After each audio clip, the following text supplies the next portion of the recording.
En ce jeudi 2 février 2023, nous passons du côté obscur de la force et nous nous mettons dans la tête des hackers. C'est le programme d'aujourd'hui avec mon invité Eric Steinhauer. Bonjour, Bonjour. Eric, merci d'être là. Avec plaisir. On va parler cybersécurité et puis aussi cybercriminalité puisqu'on a dit qu'on allait passer du côté obscur. Ça va de pair, ouais. Et l'idée, c'est vraiment ici de comprendre qui sont les personnes responsables de cybercriminalité, qui sont ces pirates, qui sont ces hackers, où sont-ils, que font-ils, comment font-ils. Voilà, c'est un petit peu mystérieux, c'est un peu excitant aussi, Oui, je oui, dois il dire. y a un côté mystérieux. C'est vrai. Voilà, donc on va parler un petit peu de tout ça. Peut-être pour commencer, Eric Steinhauer, vous êtes spécialiste en cybercriminalité, cybersécurité et également formateur chez Sephora. Tout à fait. Vous venez de sortir d'ailleurs d'une petite session. Un workshop Sephora. Ouais. Voilà. Ok, bon, bah, on y va directement, Oui, peut-être avec la allons-y. question droite au but. Oui. Qui sont ces personnes qui nous mettent à risque de cybercriminalité? Ben, il fut un temps où c'était des individus. C'était un peu des héros mythiques, en fait, on va dire. C'était des gens curieux de savoir jusqu'où ils pouvaient pénétrer dans des systèmes. Ils n'avaient pas besoin de grand-chose. Une chambre sombre, un écran en ligne de commande, mais ils ne faisaient pas beaucoup de mal, en fait. Généralement, ils étaient surtout curieux. Aujourd'hui, ce n'est plus du tout le cas. Aujourd'hui, on parle d'organisations cybercriminelles. Et donc, ce ne sont plus des individus. Et pire encore, c'est que les criminels aujourd'hui n'ont pas besoin d'avoir toutes les connaissances qu'avaient justement ces hackers au début. On fait souvent l'amalgame entre un hacker et un pirate. Oui, c'est Un quoi la pirate différence? n'a pas besoin d'avoir beaucoup de connaissances puisqu'il peut utiliser des outils qui sont mis à sa disposition et qu'on achète librement sur le dark web. Tel que? Des outils pour faire des hacks, pour entrer dans des systèmes, pour faire du mal, pour Et c'est du ransomware, disponible, des rançongiciels aussi. c'est disponible sur le web, sur le dark Il faut web, les comme trouver. vous dites. Ouais. C'est quoi le dark web? Le dark web, c'est la face cachée de l'iceberg, en fait. Quand on est sur le dark web, on est complètement anonyme. Et de plus, les sites qui y sont également anonymes. Ils ne sont pas référencés, ils ne sont pas indexés comme sur Google ou ce qu'on trouve sur le web classique. Et donc, le dark web n'est pas utilisé d'ailleurs que par les criminels. Il est également utilisé par des associations, par exemple des activistes de droits humains ou des journalistes dans des pays à régime totalitaire qui n'osent pas donner leur avis évidemment sur le web public. Ils utilisent pour ça, pour communiquer le dark web. Comment on rentre dans le dark web? Il faut ce qu'on appelle un dark web browser, c'est-à-dire un navigateur dark web. Le Comme plus Google Chrome? commun, c'est Tor, T-O-R. D'accord. Ouais. Et après, Bon. il faut apprendre à connaître son chemin. On a dit qu'on rentrait dans la tête des hackers, alors non pas pour le devenir, ou des pirates peut-être, on pourrait dire, Oui. mais pour comprendre en fait comment ils s'y prennent pour peut-être mieux se défendre. En fait, c'est pour ça que j'expliquais qu'il s'agit d'une organisation cybercriminelle. Donc, ce ne sont plus des individus. Et comme dans chaque organisation bien huilée, il y a plusieurs départements, avec chacun leur spécialité. Il y a par exemple les RAS, qu'on appelle les Ransom as a Service. Ce sont des gens qui vendent des ransomware, des rançongiciels qui ont été testés comme étant indétectables par la majorité des virus. Donc, il ne faut plus les coder. Puis, il y a les courtiers, qu'on appelle les Initial Access Brokers. Ces gens-là vont vous vendre des logins et mots de passe, parce que craquer un système, c'est bien. Si on peut se valider, c'est plus pratique. Et puis, il y a les exfiltreurs. Les exfiltreurs, c'est les gens qui vont essayer de trouver les informations qui font mal pour être certain d'avoir la rançon. En cas de divulgation de données, évidemment, ces données seront divulguées sur le web public. Et donc, pour éviter ceci, il y a une rançon qui est demandée. Et donc, ces gens-là, ce qu'ils vont faire, c'est tout simplement dire on va voir avec quoi on peut chanter les gens. Il y a là, parmi eux des avocats qui vont voir des fraudes RGPD. Il y a des comptables, des experts comptables qui vont voir des fraudes fiscales. Donc, c'est quand même très délicat. Et puis, il y a aussi l'aspect que, à partir du moment où on est hacké et que ces données sont divulguées, niveau RGPD, on est obligé de signaler à tous nos clients. Donc, il y a aussi la perte d'image pour les sociétés. C'est pour ça qu'aujourd'hui, bon nombre de sociétés payent en fait la rançon. C'est très bien que c'est un très mauvais signal. On dit toujours on ne négocie pas avec les terroristes. Dans ce cas-ci, ça arrive parfois. D'autant plus si on prend l'exemple, par exemple, des hôpitaux. Eux n'ont parfois pas l'opportunité de dire on sera de nouveau opérationnel dans un mois. Les gens mourront s'ils font ça. Donc, il y a plus de gens qui payent la rançon que ce qu'on pense. La majorité n'en faisant évidemment pas de publicité, mais ça arrive fréquemment.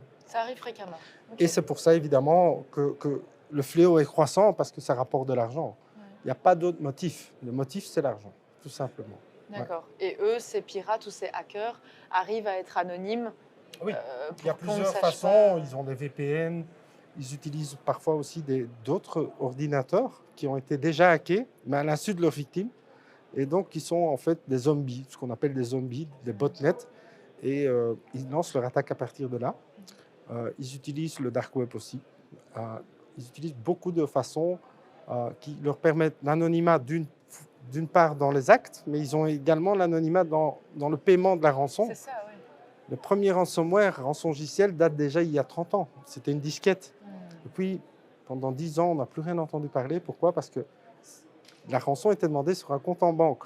Certes au Panama, C'est ça, voilà. mais ce n'est pas tout à fait anonyme. C'est traçable. Aujourd'hui, ce qui a changé la donne, c'est la crypto-monnaie, évidemment. Et donc, les paiements aussi sont anonymes. De plus, il y a des mixeurs de Bitcoin, c'est-à-dire que ce sont des gens qui vont prendre plusieurs portefeuilles, qui vont les mixer, et donc les transactions sont intraçables. Donc, il y a l'anonymat des actes, l'anonymat des paiements, et plein d'autres éléments facilitateurs, en fait, hélas. Ouais. Ok, incroyable. Est-ce que vous avez un exemple de rançon la plus... Est-ce que vous avez déjà fait face à ce type de situation? Oui, bien sûr. Et juste pour avoir une idée, quelle est la plus grosse rançon que vous ayez vue?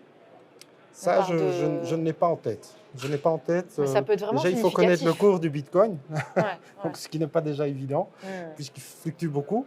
Ouais. Mais en fait, la rançon est toujours demandée en fonction des possibilités de la société. Ouais. Ça coûtera toujours moins cher que la perte de production et devoir en fait restaurer le système depuis zéro. Parce qu'il faut tout formater. Sinon, on risque de reprendre le. Donc les hackers et les pirates calculent, sont stratèges, réfléchissent. Voilà. Oui, oui, oui. Ok, Ils vont même voir le chiffre d'affaires des sociétés. Ok, Ouais, d'accord. donc le montant est demandé en fonction. Ouais. D'accord. Dans le cadre des formations que vous donnez chez Sephora, quelle est peut-être la question qui revient le plus souvent de la part des participants? Oh, je dirais que beaucoup de participants, on a plusieurs niveaux de participants. On a des informaticiens et des non-informaticiens. Parmi les non-informaticiens, ce qui revient souvent, c'est mais comment me souvenir d'autant de mots de passe différents et complexes? Ah, oui. Hein, et donc, on leur apprend à utiliser un gestionnaire de mots de passe Tout à fait. pour justement éviter...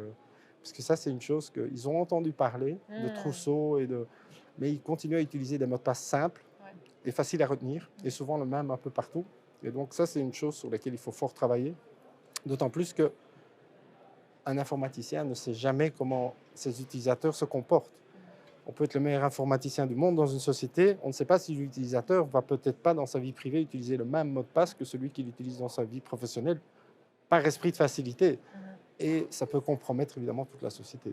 Alors, si on accède au trousseau ou au gestionnaire de mots de passe, pour y accéder, il faut un mot de passe. On est Il faut un d'accord? mot de passe maître. Mais au moins, complexe. on n'en a qu'un seul à s'en Voilà, souvenir, tout à mais fait. il faut qu'il soit bien complexe, Ouais. parce que si le hacker ou le pirate le trouve, il a accès à tous Mais en fait, les c'est autres. avec ce mot de passe que vous allez crypter, chiffrer vos mots de passe. Parce qu'il est évident que les gestionnaires de mots de passe se font hacker également, parce que ce serait des mines d'or. C'est comme les outils qui font du monitoring et qui dévoilent en fait toute une série d'ordinateurs dans un réseau. Mais le fait que justement chaque individu chiffre les mots de passe avec son mot de passe maître que lui seul connaît, sont en plus les mots de passe sont tous complexes, ceux qui sont générés, sont très difficiles à détecter ou à déchiffrer. Contrairement au mot de passe qu'on sauve dans son navigateur, qui lui est très facile à déchiffrer. Ah d'accord, donc ça par exemple, c'est pas quelque chose à faire quand le navigateur nous propose un enregistrement automatique du mot de passe. C'est pas une bonne idée. C'est Du moins pas pour les choses qui sont confidentielles. Non. D'accord. ok. Ça fait partie des attaques. Une des choses qui est faite d'office, c'est de voler tous les mots de passe qui se trouvent dans le navigateur. Donc au lieu de C'est un fichier local. Hein. Donc vous recommandez alors d'avoir un gestionnaire de mots de passe qui souvent est en tout cas payant, ou peut-être qu'il y a des versions gratuites. Ce qui est gratuit n'a pas de valeur, donc ce sont des gens qui font quand même de la maintenance de ce qu'ils font.